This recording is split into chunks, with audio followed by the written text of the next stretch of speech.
guess the lines for the Super Bowl and also championship week reaction of the Upper Bowl podcast. Major games, major football, major winter storm warnings in some parts of the country. Jake, how you doing? Vlad, how you doing? And the Dunkin Dad is late, so we're gonna treat him like it's Coughlin time right now. You have to be 15 minutes early to be on time anyway. Yeah, so Jake and Vlad, how you guys doing? I can't wait to give Dunkin Dad a little piece of my mind. But we're hunkering down here in sunny Dallas, but a little bit of snow over the weekend and some not so favorable driving conditions. But don't worry, Trevor. I found it within me and my Michigan roots to drive through some snow, make it into the radio station, and do 5 hours of radio gold on a Saturday, and then made it in this morning. Yeah, I'm just hurting myself, patting myself on the back so much. But it's incredible that people can find a way to still function in the snow. Definitely, for sure. Vlad, how you doing in sunny South Florida, by the way? I'm great. Warm. Don't have to worry about shoveling. It's beautiful. I felt bad for all my peoples back in New York. It looked bad in Toronto, all across the country. And yeah, too bad. Got to live down here. 84 is the high, 70s the low. Can't beat it. For sure. You cannot beat it ever anyways. All right. We got the 10 questions. Dunkin Dad's going to join us, so we'll make fun of him for that.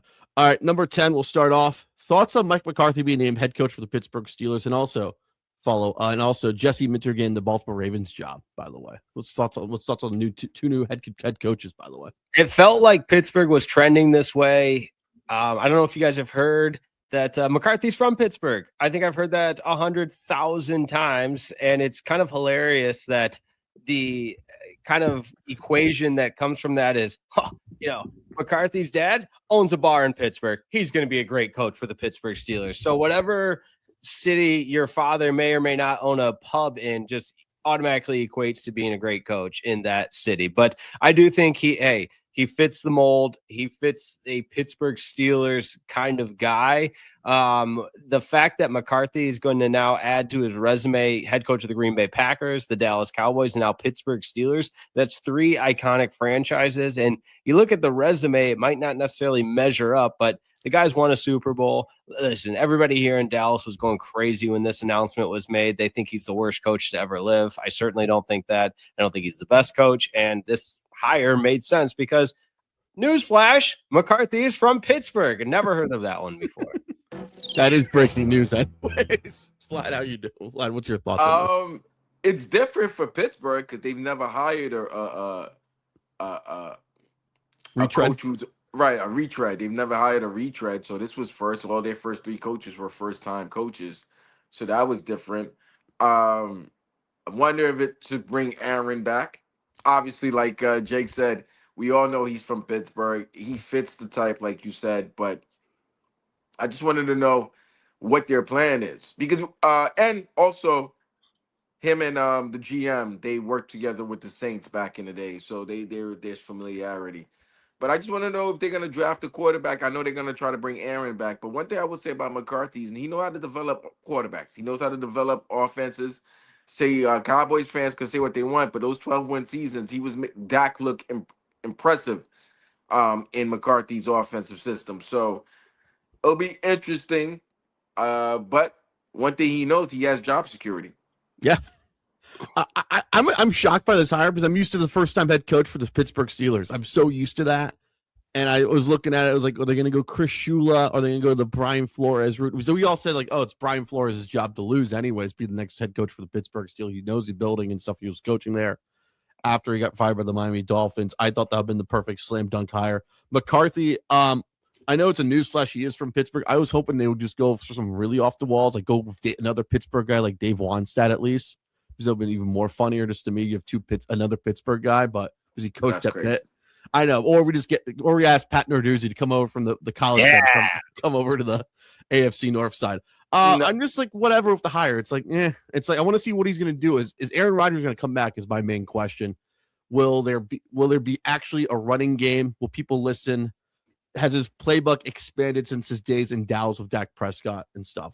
Jesse Minter getting the Baltimore Ravens job. I think it's a cool hire. Anyways, I was not expecting that one because I didn't know I thought that was gonna be Sean McDermott's job to win. Anyways, but Any thoughts on Jesse Minter at least? No, wasn't Minter part of the defensive staff earlier? So this familiarity. I think a lot of these hires, most of the guys are guys that they're been impressive as coordinators over the last 2-3 years, where their names has been really hot. So they went with him. I'm not shocked by it. I'm more. You mentioned McDermott. Maybe those years in Buffalo, he needs a year off. Yeah. Maybe he needs a year off, so then therefore he could pull Deshaun Payton. Because we thought it was going to be Tomlin, but from what we know, Tomlin looks like he's done with coaching. So, so we thought Tomlin was going to take a year off and get the best job opening in 27. Well, since he doesn't look like he's going, that's going to fall to McDermott. And there's going to be some good openings with good talent and a good roster for him to go to. But Minter, I mean, you got to figure Lamar had to give the okay to this. So we'll see. We'll see. One thing for sure, he's gonna get that defense. That's been their weakness. Their defense has been their weakness over the last 2-3 years, which is crazy to say about Baltimore because they've been known for their defense. But if he gets that defense back to being Ravens defense, I see them bouncing back next season. Jake, your thoughts on Jesse Minter at all? Yeah, only thing I'll add is hopefully he's recruited some really good sign stealers, because that is when he was at the top of his game as the defensive coordinator for the University of Michigan. They won that national championship with the giant asterisk next to it when they knew the other team plays with the and jeopardized the integrity of the competitive balance within college football. So hopefully Minter has a good sign stealer on his staff that will help get him back to the top of the sport. You're saying Connor Stallions could have a job in the pros now?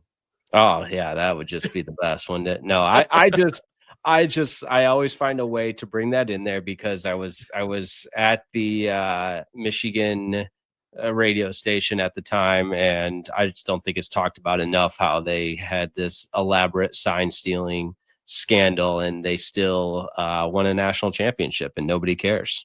Hey, at least you're bringing it up here anyways, so we'll take it. All right, number 9. Thoughts on the Bills interviewing Philip Rivers for the head coaching job, and who should take this job, honestly? Okay. I'm going to go first, Jake, and Trevor, because it's weird. We got some things where there's certain coaches who don't want to take certain coaching jobs. Or like I feel bad for Cleveland and the rest of them.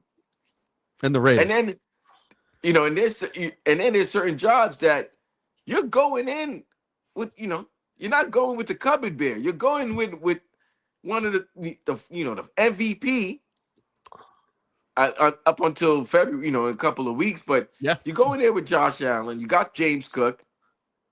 You got talent there.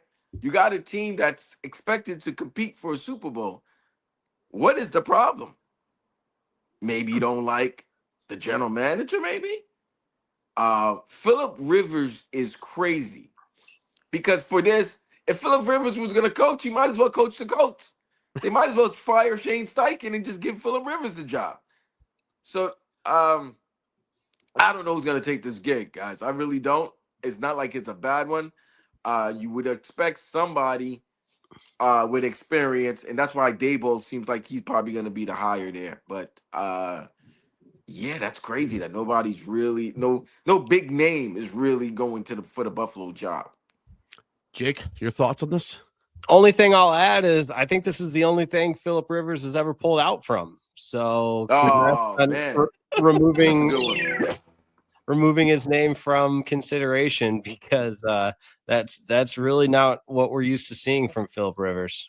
Wait, does he get added insurance being a head coach? Well, he's got it for 5 more years. He's got it 5 more. Saying, if you're a head coach, does that if you at least be a head coach for like 2-3 years, does that add to the 5? Maybe that's a good point, but he pulled out of the interview. Oh, he did. That's damn. I was wondering anyways if he got it. I saw it was like he got an interview. I was like, now this is just. Could you imagine Philip Rivers being hired as the Buffalo Bills head coach? Yeah. Only coaching experience he has is being a high school coach. He should just coach NC State anyways. They need help in football anyways. That's wild. No, but that was news earlier this morning that he removed his name from consideration. Okay. Well, we broke some news anyways, so Yeah. I didn't see that anyways. Yeah, So breaking news: Philip Rivers pulls out for the first time. good for him Wow. anyway. I just thought it was funny. Anyways, it's like this is what we have to do now for the Bills. Like, do we really need are we that desperate for a head coach? Anyways, is it me? Is it because no one wants to deal with Terry Pagula? Would you say after that press conference? I think the presser, I think a lot what's going on with a lot of the general managers and head coaching and some situations that you're seeing, there's a lot of nastiness going on with the top execs and top brass in a lot of rosters. Um, the Baltimore owner kind of let it be known, like, nah, I'm gonna fire Harbaugh regardless. He had to win the Super Bowl. You know, when they asked him if the field goal went, if the kick went was good, would Harbaugh be a coach, still be coach? He's like, yeah, for another week. Then you see what's going on with Pagula and Bean over there in Buffalo, where they're trying to say that he was being a team player and trying to there was they throwing McDermott under the bus, and it's like, nah, we got copies, we got the receipts, we kept the receipts. You wanted Keon Coleman. A lot of these decisions of draft picks and free agents that you signed, that's on you guys. Yeah. So people are just trying to save their jobs. I won't be shocked if Halfley and Sullivan, if they start struggling in Miami, yeah, they might be boys, but somebody's gonna murk their boy to keep their job. Definitely for sure. Definitely. So for sure. yeah, it's a lot of nastiness going on with just the decision making that's going on in the NFL. For sure. For sure. All right, number 8, Jake. I got this off your Twitter, by the way. Are you in or out on NFL on snow games for an NFL playoff games? Context. Jake Riepma tweeted this yesterday during 5:45 yesterday during the AFC title game. I love snow football. We all do. It's the best, except for when deciding a trip to the Super Bowl. I'm for retractable roof style stadiums. I can't sum it up anymore. I love snow football. We all do. It's fun to watch. And for the regular season, it's great. And maybe even the first round of the playoffs. But to truly crown the champion of an entire conference, the final quarter of the most important game of the season was limited to 8 possessions of nothingness. It wasn't a defensive struggle, it wasn't an offensive struggle, it wasn't a special team. It was nothingness because it was special team struggles. That was special team struggles. Yeah, I guess what I'm trying to say is all 3 phases were rendered useless. Like that, you can't say the special teams had the disadvantage, the offense had the disadvantage, everybody had the disadvantage. There was a nothingness to that game in the final quarter that was a 1-possession game to decide who goes to the Super Bowl because of the elements. And that's, again, it's not to say I'm anti-snow games. I'm not anti-elements. They're just, in today's 2026 technology, there's a way to have both, and it's a retractable roof. And I'm not saying, you have to mandate it, but in a time where a ticket to the Super Bowl was punched, it wasn't because one team was better than the other. It's just the clock ran out. And you look at the last quarter, it was 8 possessions of both teams of nothingness. Mm-hmm. Jake, well, I would agree with you. Then that's why it's called home field advantage. But it wasn't an advantage. Who has the home field advantage right now is Dunkin Dad and snow. If Denver, it wasn't a home field advantage, though. It was. There's no way to look at that game and say it was anything other than nothingness in the final fourth quarter because nothing happened. I agree with you with that, but the nothingness could also be the fact that they, a backup quarterback who hadn't taken a snap all year was also quarterbacking for a team. So therefore, I agree with you, and I don't agree with you. I don't agree with you that they got to put a retractable roof unless because no, that's not the point. That's why Buffalo didn't do that. They're not trying to make the game, even for both teams. That's why you play 17 games and you win in the postseason to get a home field advantage. And even though both teams should be able to play in the element, it wasn't a problem. I can't be upset with the game like this. And then Green Bay and Chicago, they were putting up points left and right in bad weather. So that was just those 2 teams. Yeah. That's a fair rebuttal. Absolutely. I think that's good dialogue. But what I would say to that, then how did we determine who the best team in the AFC was to represent? We would never, Jake. We would never. Once Bo Nix got hurt, we were never going to determine who the best team in the AFC is because No, not one team, necessarily. The Broncos had a chance to win that game. They absolutely did. right? It But was a one possession game. They could have won that so, game. With, and somebody could make the argument that if the Broncos did have their starting quarterback, they probably would have won the game and probably would have won the game handily. We won't know because Knicks didn't play. What I'm going to say is they were moving the ball and both teams were missing kicks. So if they hit the kicks, nobody would be saying, oh, the elements messed up, because it would be a 15-12 game or something to that effect. Guys, the elements messed up, but that's what it is for the kickers. They got to kick it. They got to make the field goal. So what I would say, I hate when they say this is football weather. Yeah. When the snow comes out. I hate that. It's not because it's cold and stuff like that. That's not football weather. Because when it's 75 degrees, nobody's saying that's football weather as well, even though that is great football weather. That is great football weather. I always say if anything above 75 and up, you're good anyways. But that's the only thing I would say about the elements. I would agree with you, but then when you think about it, that Philadelphia Rams game last year, that was bad elements, and that was one of the best playoff games last season. And that game was not even snowing before until the post third quarter anyway. And that was snowing from the first. You know what I mean? That game had elements from the beginning, from kickoff. This game only the snow kicked in late in the third, early fourth quarter? Late in the third quarter anyways, into the fourth quarter. And I'm not stopping the game for 20 minutes, depending on the momentum, just to put a roof over that. We saw what happened in the Super Bowl when the blackout happened. Ravens were killing the Niners. Then the blackout happens. Niners come back and have a chance to win the game. That could slow down somebody's momentum and give a team a chance to recharge. You don't have to stop the game. The roof is closing over top. It's not going to affect anybody. That's Milwaukee then. That's what Milwaukee tried to do once on the Cubs anyway. So it's starting to rain. It's about like, it's going to rain. Let's close the weather. You just press the button. It's 2026 technology. Speaking of a man who was in the snow, who was kind of late anyways, Dunkin Dad, how you doing? How much shoveling did you do anyways? Did you not throw out your back? No. Lift with your legs, not with your back. Smart. The credo. As you get older, you get smarter as well. And you take your time, piece by piece, little by little, and more hands helping to move the snow was easier. So that's what we did. Are you in or out on snow NFL playoff games, by the way? I listened to both sides of that argument, and I think they both have a valid bit of weight. Elements can definitely skew the outcome of a game based on the type of team. If you're built around speed, if you're built around defense, if you're built around power, obviously, different playing fields, affect that. But to Vlad's point, you play all year for home field advantage. So, right, this is, you're used to where you're playing at. Like Denver, say there's no weather whatsoever. You're still in the altitude.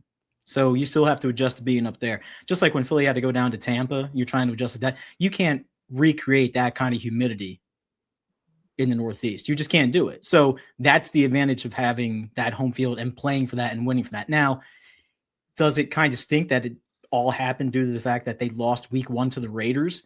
Yeah, maybe. But you're probably playing in somewhat the same elements in New England as you are in Denver. I think more so in this instance, you did have a lack of complete roster for Denver. Would it have made a difference? I don't know.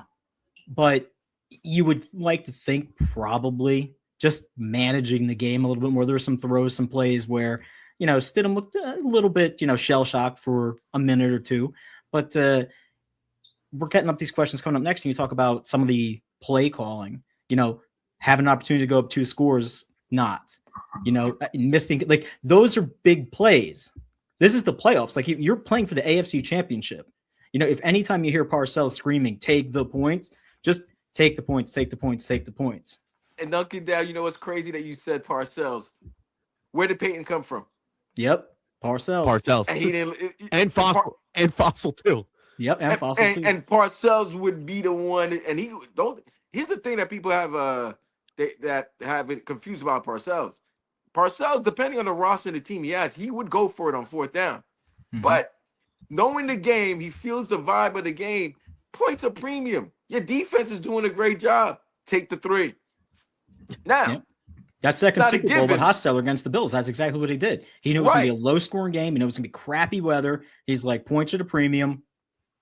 Take the points. And he did that against the Niners with Hostetler. They just scored 5 field goals. Like, they just, they weren't going to be able to get the ball in the end zone, but they were able to move the ball to score 15 points was all on Matt. Was it one of the Barr brothers? Yeah, 5, Mark Bavaro. 5 field goals. So yeah, And Barr, yeah, Matt Barr. Yep. All right. I'm in on snow games. I think they're fun and they're watching. You play for home field advantage. You have to deal with the elements. That's just me. All right. Number 7. Where are you at with Tony Romo being broadcaster now after 8 seasons on the mic? Dunkin Dad. I'm gonna have you start with this one, by the way. Came out of the gate on fire. I was like, man, this is great. Quarterback perspective. I like Tony, blah, blah, blah, blah, blah.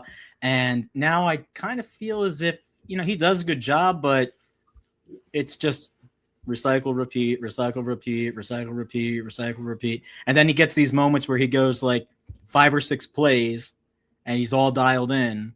And then it just goes off the rails again. I don't know. I mean, I don't mind him, but Brady quickly has shown up and passed him. No. Hell Yes. no. Oh, yes. No. Yes. Brady stinks too. Greg Olson Brady tired of stinks both too. of them. Thank you. That's the correct. Brady stinks too. Okay. No, I'm not gonna say that. Romo, like you said, started like a house of fire. A house on fire, right? Like he was just great. Predicting the plays, showing that he just knew the plays. I think the teams got upset of him predicting the plays and letting the plays be known. So they started like during those meetings not giving him too much. So now he's guessing before because he would know, but now he's guessing. And then when he was guessing wrong. I guess CBS talked to him and stuff like that. He started to improve. I got no problem with Romo. What I think with Romo, when the game is good, he's really good. If the game is not that great or it's clunky, he struggles with that. But if it's a great game and everything like that, when he predicts, that's when he's able to predict the play that they're in this formation, they might be going here, and then when it happens, it's like damn, Romo just predicted it. He was hit the first 2 years. I think teams started getting upset of him predicting the plays and let it be known, so they weren't giving him that much information. He's better than Romo. He's better than Collinsworth. He's not better than Aikman. Aikman's the best I think doing it right now. So. Yeah, I like those power rankings. The only thing I'll say about Romo, to come to his defense a little bit, and I think you nailed it, Vlad, like those production meetings can be so valuable where all of a sudden, if you are capable of utilizing what you know about the game and how defenses prepare, combined with the information you've been given in a production meeting, you can be equipped to do exactly what he was doing. So I think you might be onto something that perhaps the last couple of years he hasn't been fed the same type of information.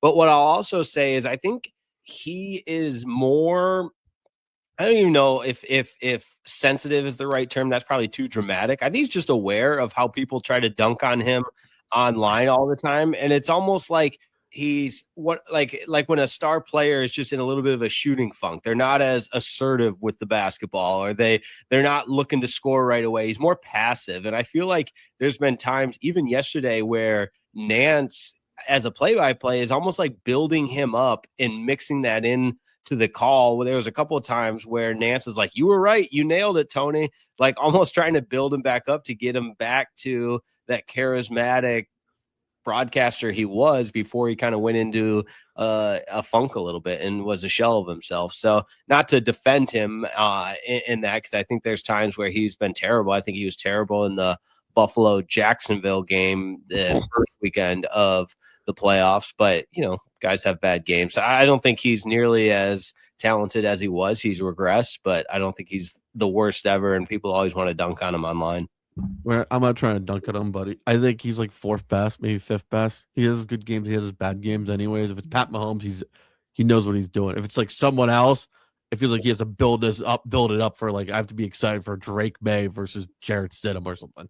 And that was the thing. He was used to seeing Patty against Tom or Patty against Josh. He loves those guys. So, if you're a fan of those players and Romo's going crazy for them, you're like, yeah. And if you're not a Romo guy, Jim, here he goes. Right. Like yesterday, he was, you could tell. By the way, this is something you could tell. Without any of these, without Jalen Hurts, without Patty Mahomes, without some of these names, this postseason's like, meh. Trevor may have been at the pool watching this game, maybe with the laptop out, anyways, with a hotspot. Just saying. So, all right, number 6. Where do you rank Robert Kraft as an all-time NFL owner? By the way, Jake, how about you start this one? I mean, you're hard pressed to find anybody better. What is it? 15 AFC title games in 32 years. Yeah. I'll be short and to the point.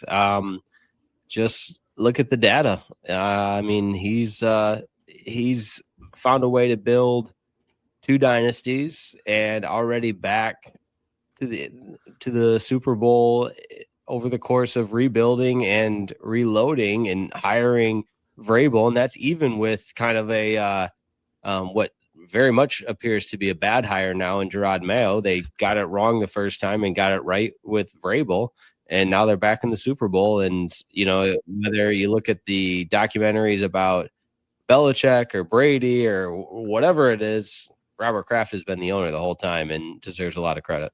Vlad, you have to live with Robert Kraft in the division, anyways. You can be honest. This guy's unbelievable, man. He's able to scale, come up through anything unscathed, whether it's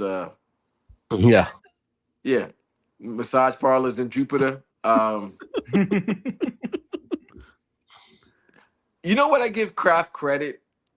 Somehow he's the reason why the Patriots became cooler.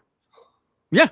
Like after the passing of his wife, you saw that he was almost like hip hop's favorite owner. He was doing things with Meek Mill, he's doing things with Jay-Z, like he's wearing Nikes with his suit to the game. It was like, wait a minute, all of a sudden Robert Kraft became the cool grandpa and the Patriots got cool all of a sudden. And that's to go with the fact that they've been winning for most of our lives. Yeah. And then yes, the Gerard Mayo was a bad hiring.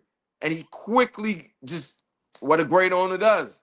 You make a mistake, you quickly nullify that mistake, and then you make the right hire. They got Vrabel, and now they're back to another Super Bowl. It seemed like they got their franchise quarterback. He doesn't meddle. That's the one thing about him. He really doesn't meddle into things unless he has to. And then when he does, he'll make the decision. If you look at it, he's the only one from the top 3 that's unscathed. Like I said, Brady, Belichick, and Kraft. Yep. He's the one that's unscathed. So he's probably the best. He's probably the best owner in NFL history. I feel like he's this. Remember when the Niners were bad after when Jed York, Eddie DeBartolo got in trouble with the Louisiana gambling thing? Anyone remember that, Vlad? You remember that, right? Yeah. And how they spiraled out of control for almost a decade plus. Right. I feel like Robert Kraft was like, I don't want to be like the San Francisco 49ers and lose a whole entire decade of fans. We're acting like Mac. We can't forget Mac Jones' first rookie year. They went to the playoffs. Oh, I remember that. Anyways, it was only like, if you really think about it, it was only 3 years of the Patriots being bad, and then they bounced right back up. Which is crazy. So, all time, is he like better than the DeBartolo family? How much he's rebound? Would you say? I mean, we're better than Jones. We're talking football wise, yeah. Because what they got 6, right? They got 6 of them things. So if they win another one, that'd be 7. That'd be the most. Put the Rooney family. It's Kraft and the Rooneys. You got to think about the Rooneys. Yep. You got to think about the Hunt family. Yeah. Mara for the Giants. I think those would be the top 4. But because we haven't, ever since Kraft has been the owner of the Patriots, we haven't really seen that much of a down period, except for a couple of seasons, couple of 4-13 seasons. Yeah. Yeah. The Pete Carroll era of Patriot football too. Was that him? Yeah, he was there too. Yeah, he bought the team in 90, I think it was 93 or something. Right, but you could talk about Parcells. Like, he got Parcells. He made the move to get Belichick. Like, yeah. He's been good in hiring coaches, management, execs. And here's the other thing. He has an open door policy. Guys can come back. How many times Josh McDaniel will forever be the offensive coordinator of the New England Patriots as long as he wants it. That's true. Very true. All right. Number 5. Is Sean Payton an all-time moron head coach in the big game or an ignorant a-hole in the big game? Could have gone up 10-0 in the first quarter, by the way. Dunkin Dad, you touched upon it in a couple questions ago. I'll let you start. Yeah, I think you get sometimes. Yeah, I know what he was thinking in that moment. He was thinking we're driving. We've got these guys on their heels. I'm not going to take the points. I'm going to go for them 4th down. And it came back to bite them in the butt, especially, in today's day and age. Like, you would think that someone would have been here going, hey, the weather's changing. Just an FYI, like, come the second half of this game, you're going to have a little bit of more wind, some snow, some precipitation to deal with. Why don't you go ahead and take the points? It's all about analytics. It's all about feelings and all about whatever. Man, but analytics. Come on, man. Take those points. Take those points. You got to, Dunkin Dad. That made no sense. You had the momentum. Yeah. They'd have been down 10-0. 10-0 with the momentum. Defense is riled up. McVay ain't better. Come on, man. Like that. I know it's a coin flip. And I know the percentage probably say go for it. But sometimes you got to know the feel of a game. There's context in a game. Yep. You got to feel the vibe. If you feel like, this defense is not, my defense is not allowing New England to move the ball. Yep. Okay? Right. Mm-hmm. They scored a touchdown first, technically, they scored a Dutch touchdown on defense. That was a bad call, but the ref blowing the whistle. But yeah, they got the ball inside the 10. It was easy for them to score. Other than that, New England could not move that ball against that defense. If there was anything, Sean Payton, your answer is both, Trevor.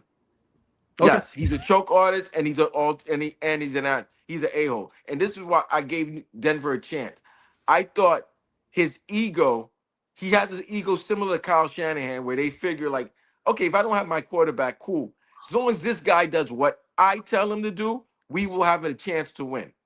Mm-hmm. Yep. First half, it was happening. Then, Cinderella, the glass slippers had to be returned. It was over. But it was on that where Sean Payton should have showed his genius, why everybody considered him a coaching genius, and he didn't.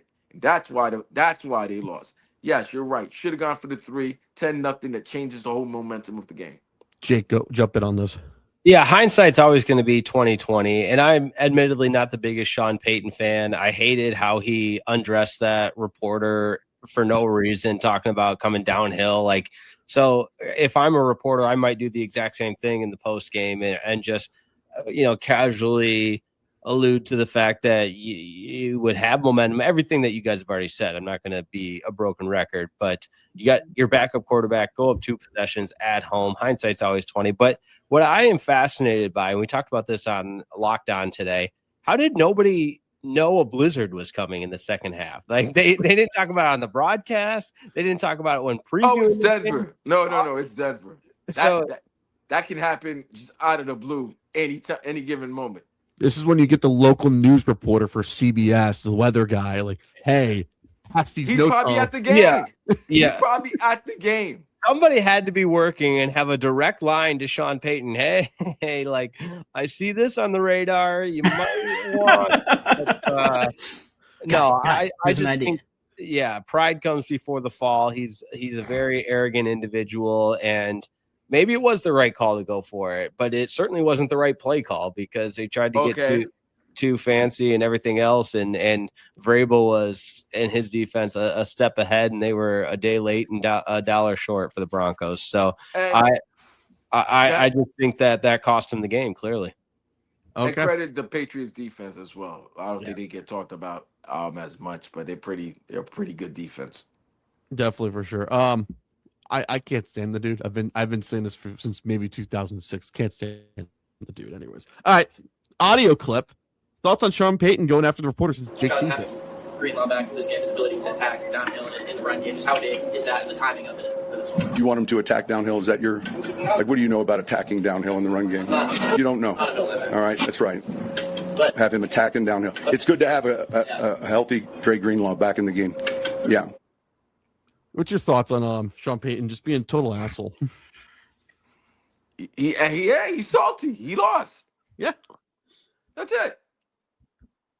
Yeah. Jake, did you enjoy salty Sean Payton as much as I do?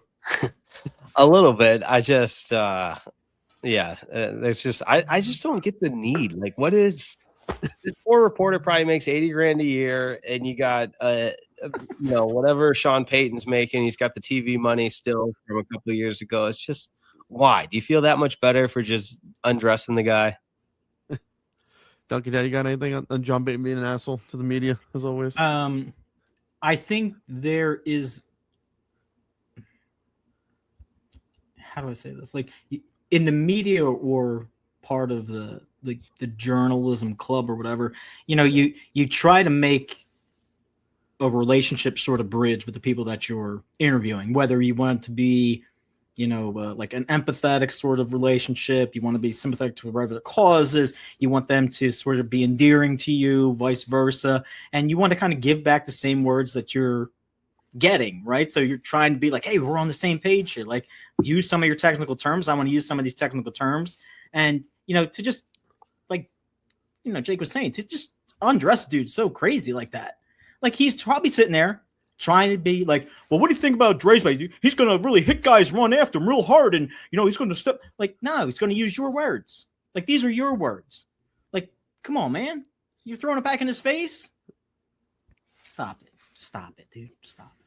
All right, a little news that from the Newswire, by the way. McDaniel's been hired as the offensive coordinator for the LA Chargers. Any thoughts on that, by the way, before we go to question number 3? I thought he was hired last week. I know it's officially official now, anyways. Because that means he's not taking any of the job. Listen, guys, McDaniel, that's great. He's gonna have a chance to teach, work with Justin Herbert, and I can't wait for that Chargers-Dolphin game this season in Miami.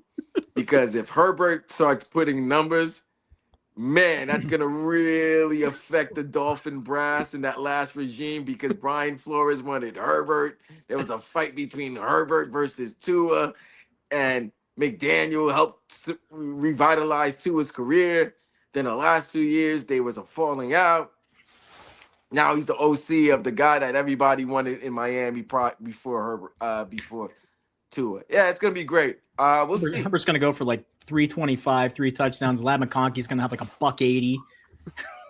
You know who's going to eat?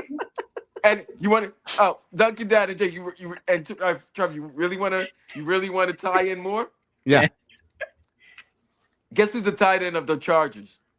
Is it Gesicki? No, it's Rondé Gadsden II.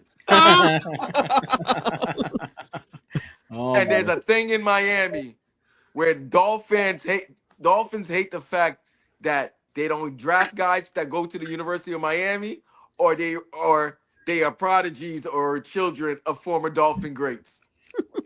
Oh my God. That's going to be great. And Shador Sanders has been added to the Pro Bowl as a replacement, by the way. Get out of here, bro. Legendary. Time out. Hell no. Yeah. I love Shador. Yep. But now you're really putting pressure on whoever the new head coach of the Cleveland Browns is. Because you know what we're going to be saying? He's a Pro Bowler. Even though, everybody's falling out, it seems like. But he's a Pro Bowler. And if the Pro Bowl gets ratings, the NFL's in trouble. Oh, yes. Had a big argument a couple weeks ago about some of the Eagles who were made the Pro Bowl roster. People were like, oh, it's a popularity contest. Doesn't mean anything. Same people all in the comments. Way to go, Shador. You're the man. Finally get your recognition. You notice. I'm like, wait a minute. Now the argument's backwards? It works for you. Works for you now? Shador. Come on. Wait. Let's be real, guys. Shador should not be in the Pro Bowl. Legendary. Dunkin Dad, you mean people are twisting the arguments and the words to fit their narratives? When do people ever do that? Never happens. I don't know when it happens. Never happened. For real. All right, number 3. Did you hate the 4th and goal call by Sean McVay for the Rams to go for it towards the end of the game, by the way? No, I didn't hate the call. I didn't like the play. I didn't like the play call. Yeah, I didn't love the play call. I think you got to go for it there. You've got, what everybody is crowning the MVP in Matthew Stafford, and you're right there. I feel like he could have designed something to give his stars a better chance to win the game in that moment. And obviously it's the same thing with the last conversation where hindsight's 2020, but I'm watching it and I just kind of like am waiting for thinking this isn't how it was supposed to go. But I guess credit to Seattle's defense. I mean, they've been a number 1 defense the entire season and proved exactly why. Now, I was rooting for Seattle, so I wasn't mad, but I was just That was my follow-up question. It was Jake rooting for Seattle, by the way. I was just kind of like leaning in, like, wait a second, why did it do that kind of thing? Vlad, did you hate the fourth and goal call? I hate it because of the guy, Stafford and McVay. So sometimes it's who's making the call and who do you have. People forget they should have been up. Tight end dropped the ball. Yeah. Here's the other thing I hate in some of these calls. You don't really necessarily it's not that the play, the going for it's bad. You don't need to go in the end zone. It's 4th and 4. Just need to get 4 yards and continue. Because I felt like if they got the first down, they would have been able to make Seattle start using their timeouts. Mm-hmm. He was right. Both defenses were not able to stop the other's offense. So you got to put up points. Yeah. Hindsight, it's 2020. You could have made called the timeouts. But even with that, it was 4 minutes left. Seattle Rams were not stopping Seattle from getting first downs. Like the clock was moving. Mm-hmm. I'm not upset with the call. I'm just probably more upset with the actual play that they designed to run. I was just upset with it showed was a better play. That's my personal opinion. Yeah, the play design, I didn't like it. You got to get it to Puka, or you got to get it to Devontae. Give it to your big name players, as Santana Moss would say. Big time players make big time plays, Exactly. All right, number 2. Where are you ranking now Sam Darnold and Drake May in the upper echelon of NFL quarterbacks? I know this is a question during media week. I want to get ahead on this one, by the way. This is one of the crappiest quarterback matchups in recent NFL Super Bowl history. Worse than Kerry Collins and Trent Dilfer? No, that's worse. At least May will be runner up in the MVP. And no offense to Sam, it's just I'm rooting for Sam as a former Jet. I'm rooting for Sam, but it's just like Sam Darnold versus Drake. We've been used to Mahomes Brady, Mahomes versus Hurts, Burrow versus Stafford. Russell versus Brady, Cam versus Peyton. We've been used to big name quarterbacks in Super Bowl matchups. Sam Darnold and Drake May. I don't know if that's going to put it this way. Thank God they got Bad Bunny, because Bad Bunny's going to probably give them the ratings. Jake, where are we going to rank Sam Darnold and Drake May in the upper echelon of quarterbacks? What do you say? Hey, though, if you're Sam Darnold, this is your opportunity where you can once and for all, and I think largely he has deserved the right to, or earned the right to, no longer be talked about kind of in that way that he was. But you have the chance to solidify the old blindfold test where you cover up the quarterback's name. You just look at the body of work and the resume, and he deserves to be, especially if you couple the recent regular season success with him. And I know we don't care about regular season success, but if he's able to get a ring here, and then you add that to the already established body of work, like he's just fine. Is it sexy? No, not at all. Crazy stat though. USC has the most quarterbacks to take snaps in the NFL, and he's the first USC quarterback to appear in the Super Bowl. It's just insane. Wow.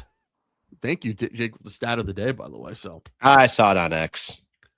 Hey, you brought it to the show. You brought something. Thank you. Yeah, it must be true if it's on X. Yeah, that's a good point. Maybe I should probably fact check it, but there's probably a 90% fact. Let's just go through them. I'm going through my mind right now of all the USC quarterbacks. Matt Leinart, Carson Palmer, Sanchez went to 2 AFC championships. He never got to the bowl. John David Booty, Rodney Peete never got to the bowl. No, not as a starter.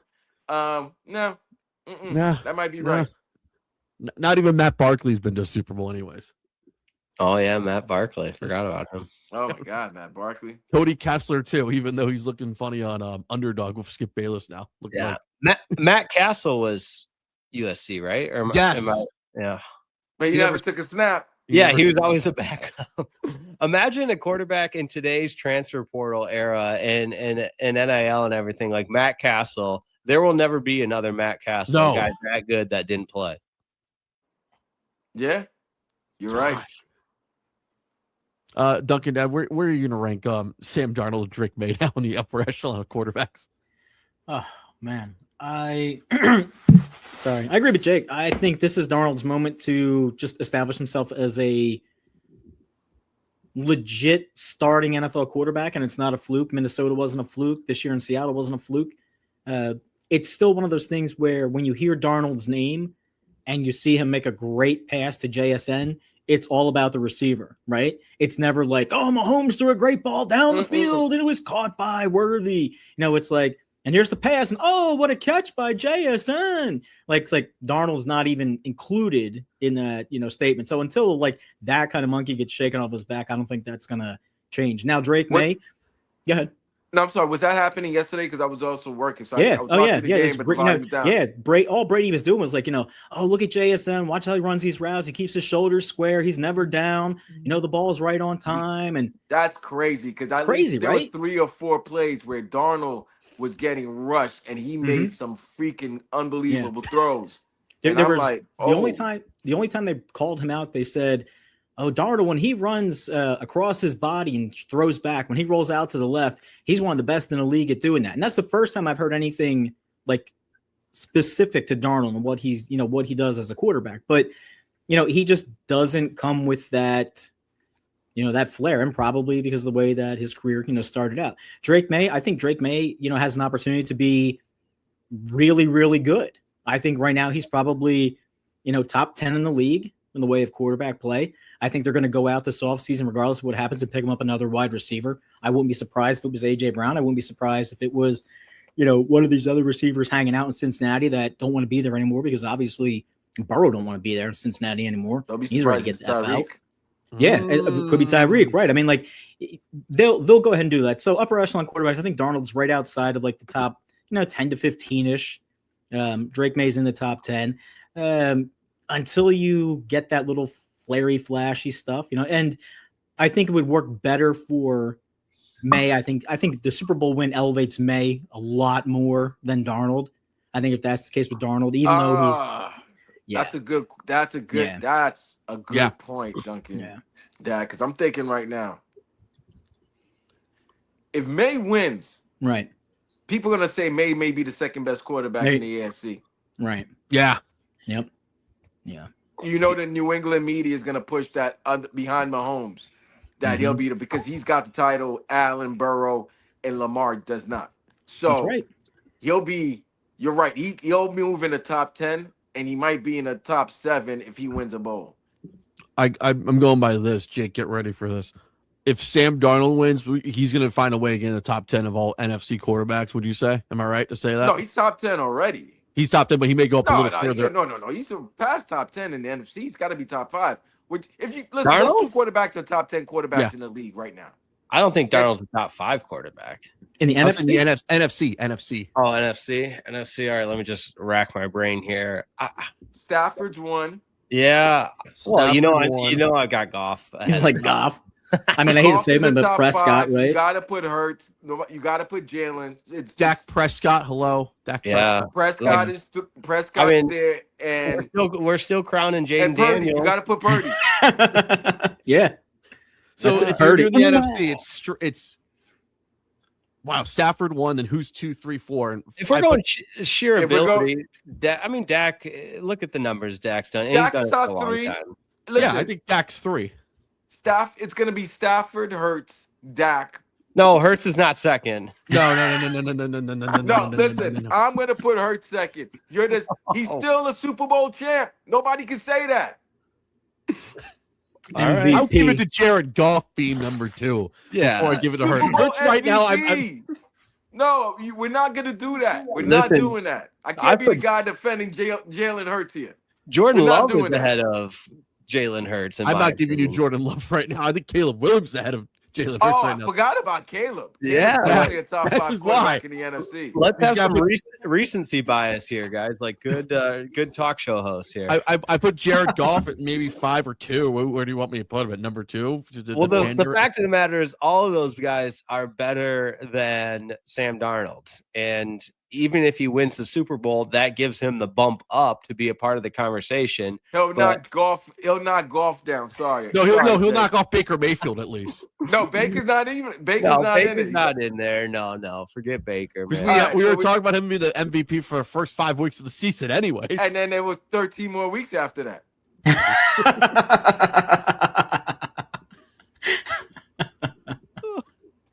You're gonna put Bryce Young up there next. Like, where would you put Bryce Young? Hey, you all know I love Bryce Young. I love me some Carolina Panthers, but I'm not putting him up there. But May will be a top 5 quarterback if he wins. Darnold will be a top 5 quarterback in the end. I mean, May will be a top 5 in the AFC. Darnold will be top 5 in the NFC if he wins. We're gonna table this conversation for next week. How about that? Because I want everyone's list for top 5 in the AFC, top 10 in the AFC and NFC. Is that cool with everybody? That's cool. Mm-hmm. We got a week. We got a week, so make your list. All right, number 1. What's the storyline you're looking for in Super Bowl Media Week that you want to talk about? Not a damn thing.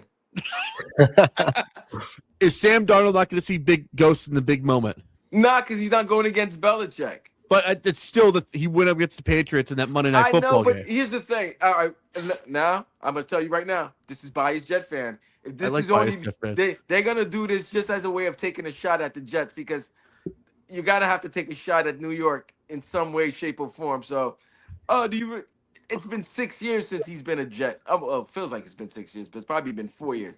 He's no longer a Jet. Yes, we drafted him.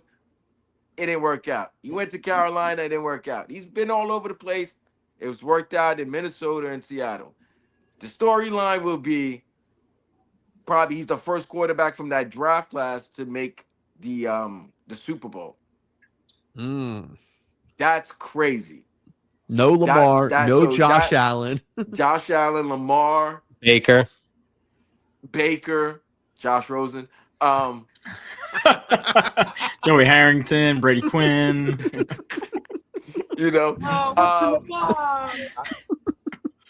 I would think I don't know. There's not really a storyline here, guys. Like I'm trying to think about like what is the storyline? I got a big one. Give me Drake. I'm gonna tell you what it is. Unfortunately, it's not gonna be about. It's gonna be about those teams, but it's not gonna be about the 2025 team. Jake's gonna steal my storyline. I know it. It's gonna be about. They're gonna be talking about the first time they played each other in the Super Bowl. Yeah, we That's will the see. storyline. We'll see the Malcolm Butler interception on loop probably 30 times. That's the storyline.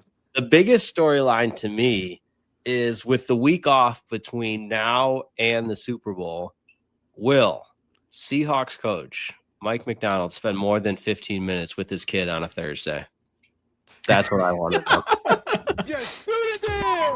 Was anybody else like, what the hell is? I did not know that, Jake. You broke news. No, break this down for me. I'm okay. This was a viral clip that everybody was just having a riot with because he's talking about how much family means to him and everything, and you know how he puts in time at the office. And this is great radio. I should have had it, send it over to you. And then he starts talking about his kid. It's like, yeah, on Thursdays I go home and I spend 15 minutes alone with my kid. And that's how I know I'm a dedicated father. Like 15 minutes on a Thursday? Wow. I mean, I'm exaggerating. It wasn't quite that bad. Could you imagine if Mike Tomlin, Aaron Glenn said that? But it was so like Nick Sirianni saying that. Like God. Mike McDaniel, when he was coach, could you imagine him saying that? Would Dan Campbell said that, by the way, Jake? What would you guys say if Dan Campbell said that? I'll argue the opposite. You guys know I'm the biggest Curt Cignetti fan there is. He's not a slave to the clock. You get in, you do your work, and you leave. Whatever that looks like, it's different every day. But you don't have to be the John Gruden pulling 20-hour days and sleeping on a cot. I think that's an archaic way to do it. So I think it's totally fine. But I also don't think you need 15 minutes alone with your kid to be a dad on a Thursday. I don't think that crowns you as all of a sudden the best dad and coach there ever was. Like, you shouldn't be rewarded for that. Is he a young dad? He is 38, so you might still he's young, but it was just he's a young dad, so maybe maybe he's still trying to clip. He's trying to know his kid's personnel. I don't know. That was weird. And they pull. That's the thing. They're grabbing anything right now for the next week or so, just to talk about. Yeah, That's crazy. I'm gonna try and find it for you guys. Dunkin Dad, what's your storyline at least? My storyline is going to be I need a Vegas number for the under-over how many times Sam Darnold's grandfather is referenced or a question is asked about him. If you guys don't know, his grandfather is Richard Hammer, i.e. Dick Hammer. He was the iconic Marlboro Man in the cigarette advertisements from the 60s into the 70s. That's right. I want to know how. Listen, someone somewhere is going to. It's got to be specific to Darnold, though. Like you can't bring him up in other conversations. It's just like how many times are we going to ask him? And how many times is he going to say back? Just that's what I want to know. That's my storyline. I forgot about that. Wow. And the irony of it is, his grandfather did pass away in '99 of lung cancer. Isn't that crazy? That'll get you. Like it writes itself, right? It writes itself. Right. Will Marlboro sales go up after the Super Bowl during the Super Bowl week? Is the better question. This guy was an athlete in college, firefighter turned actor, played the Marlboro Man in print. I mean, how cool is that, man? Like, and that's what, like you imagine if like Patrick Mahomes, like grandfather was the Marlboro Man. Like, how cool would that be? Like, that would take Mahomes' cool level and just shoot it through the roof. Like Darnold is sort of just like, yeah, it's my grandfather. No big deal. Like, and that's Darnold, right? That's just who he is. I mean, Pat loved the fact his dad used to pitch in the major league. That's what I'm saying, right? Yeah. Yeah, like we know who I was in dugouts. I traveled with the team. I hit balls. I shagged fly balls. Sam, that is great. You're right. Shout out to Jake Riepma, by the way. If that was my grandfather, I'd be living it up. Side note, like, yeah. Colin Coward's gonna go crazy this next 2 weeks. His love affair for Sam. Oh my God. Oh, I forgot about that. All right, shout out to Jake Riepma being one of the best hosts and also honorary producer for the show for the day. By the way, shout out to Jake Riepma for giving the clip for us. By the way, here is Mike McDonald. I actually think Mike McDonald I'm here less, which is I wish some of our coaches took that as well. But on Thursdays, I don't get to see Jack throughout the week as much. So Thursdays I try to get, which is today, I try to get home pretty quick to be with him for maybe a half hour before he goes to bed, and then I got a setup at my house where I can go and then I work on the game plan. But it's able to spend some more time at home and be with Jack and also it kind of lets you kind of get away from everything and kind of see things from a different perspective, and it keeps you fresh, So it's been helpful. How about that, by the way? How about that? Wait, so you're still working at home? So how are you getting away early? The guy all it takes 30 minutes on a Thursday. Father of the year. He reads them a children's story? What's going on here? Barstool followed up by saying Mike McDonald is going to be so pumped to celebrate this win with his son next Thursday from 3:15 to 3:45.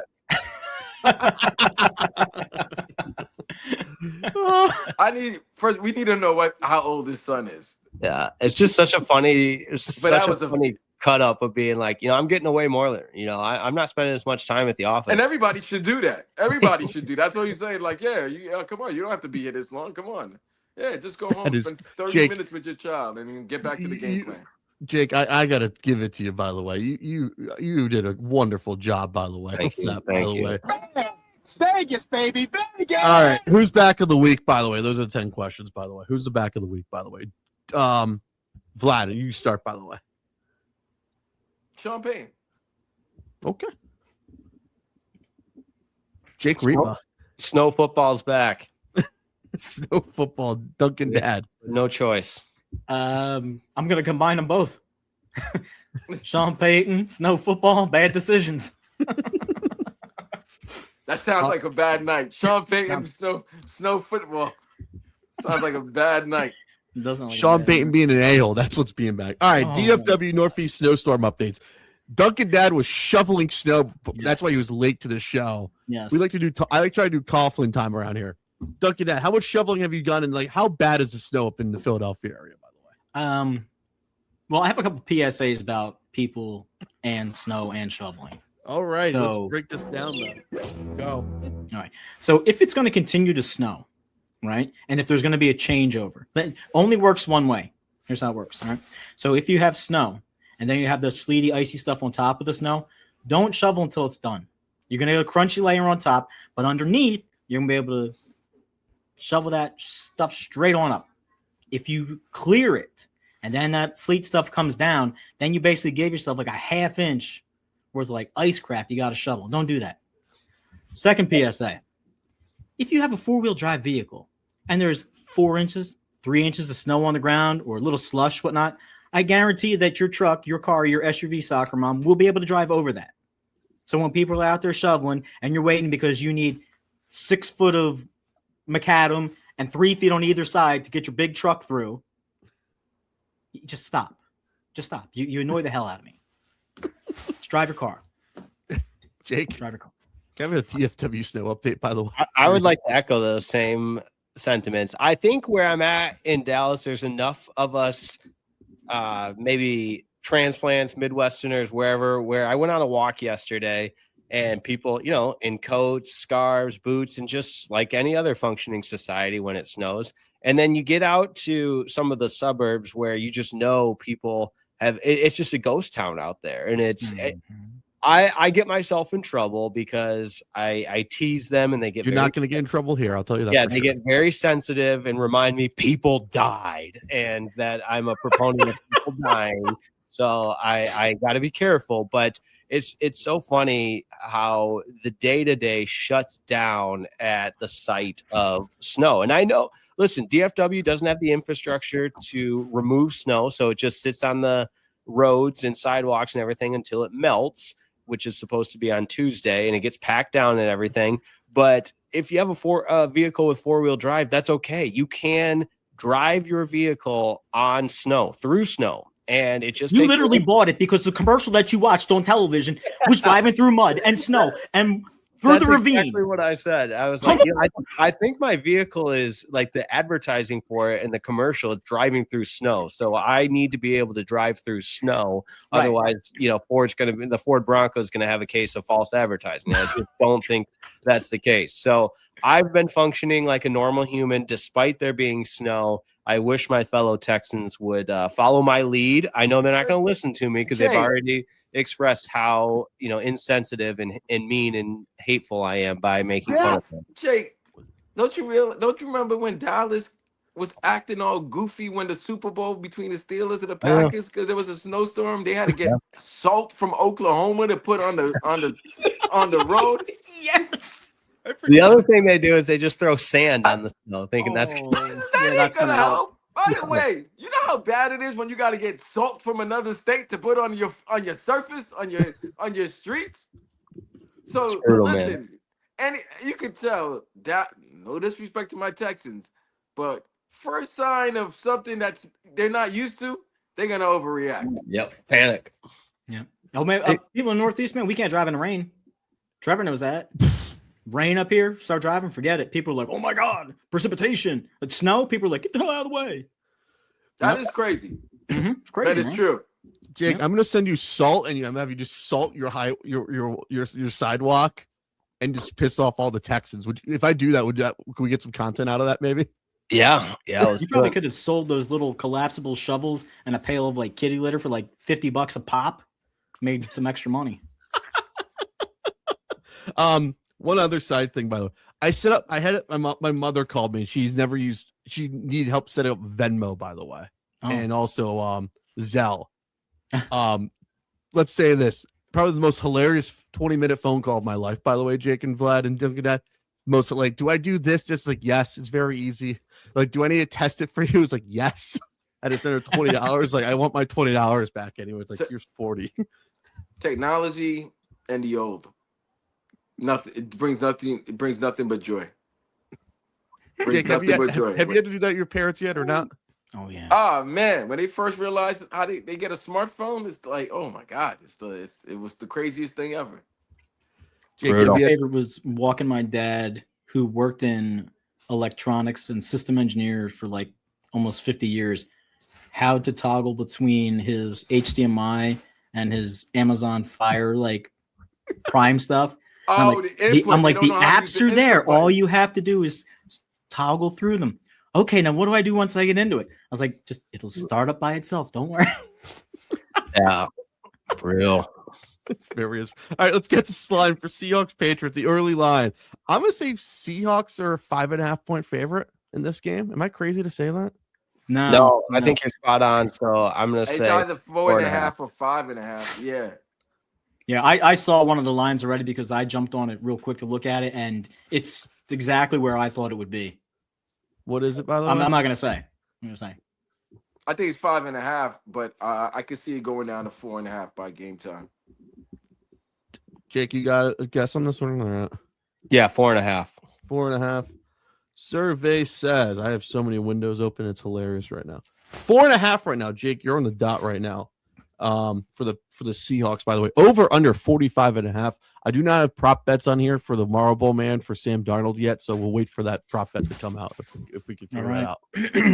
So, all right, we'll do a show next week. We'll just do 10 questions. If the line moves crazy, we'll make fun of it. We'll figure it out, and we'll do our picks for next week as well. Vlad, what's going on? Jake, what's going on? And I like to say this about Jake. At least he's going and do a show in person and drives in the snow. I like to say I'm proud of you because everyone else is doing shows from home. Yes, It'll work, loser. yeah, just, hero work over here. Just it. Jake's. We like to say, Like you said, follow his lead. Yeah, Follow his lead. well, lunch pail guy. Yep, hard work only. I'm gonna have. You have to. What you should do? You should teach the Texans how to do snow driving at least in a 4-wheel drive truck. I did.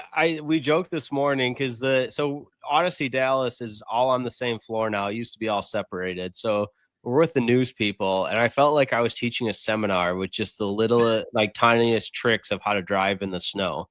Like, okay, if you feel a little fishtail, don't freak out. You just remain calm and give it a slight little turn back the other way. Think opposite. If my Counter fish, steer.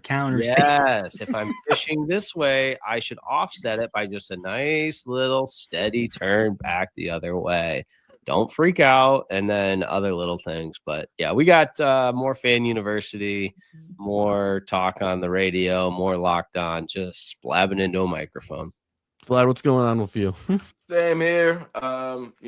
More Panthers, more Heat, more Hurricanes basketball. Weekend shows beginning again, noon to 4 on Saturday, Sunday. Myself and Dan Day's Sports Day on 104.3 FM WQAM. And yeah, man, that's pretty much it. Getting ready for this Olympics.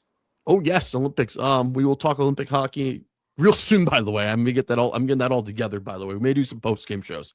Take care. Be well. We'll see you for Super Bowl week. And so long.